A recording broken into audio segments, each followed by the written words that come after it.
முதலமைச்சர் மு.க.ஸ்டாலினுடன் இந்திய கம்யூனிஸ்ட் தலைவர்கள் தற்போது சென்னை அண்ணா அறிவாலயத்தில் சந்தித்து பேசியிருக்கிறார்கள். விவரங்களோடு செய்தியாளர் அன்புச்செல்வன் இணைக்கிறார்.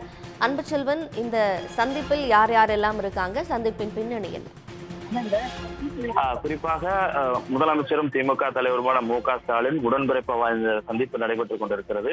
இந்த நிலையில் இந்திய கம்யூனிஸ்ட் கட்சியினுடைய மாநில செயலாளர் வீரமணி மற்றும் முன்னாள் மாநில செயலாளர் முத்தரசன் உட்பட நிர்வாகிகள் வந்திருந்தனர். அவர்களுடன் சந்திப்பு என்பது நடைபெற்றிருக்கிறது. இந்த சந்திப்பை பொறுத்தவரை இந்திய கம்யூனிஸ்ட் கட்சியினுடைய 100ஆண்டு விழா தொடர்பாக முதலமைச்சர் நேரம் கேட்பதற்காக வந்திருப்பதாக சில நேரத்துக்கு முன்பாக தொலைபேசியில் பேசும்போது முத்தரசன் தகவல் தெரிவித்திருந்தார்.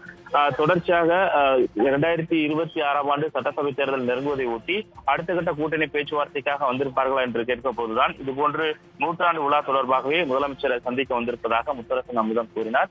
இதற்கு முன்பாக காங்கிரஸை பொறுத்தவரை காங்கிரஸ் அவர்களுடைய தொகுதி மற்றும் கூட்டணி பேச்சுவார்த்தைக்கான குழு அமைக்கப்பட்டிருக்கக்கூடிய நிலையில் அவர்கள் இதற்கு முன்பாக வந்து திமுக தலைவர் முதலமைச்சருமான மு.க.ஸ்டாலினை சந்தித்திருந்தார்கள். அந்த அடிப்படையில் இந்த சந்திப்பு இருக்குமா என்ற எதிர்பார்ப்பு உருவானது. ஆனால் அவரிடம் கேட்கும்போது 100ஆண்டு விழா தொடர்பாகவே இந்த சந்திப்பு நடைபெற்றிருப்பதாக முத்தரசன் நம்மிடம் கூறினார்.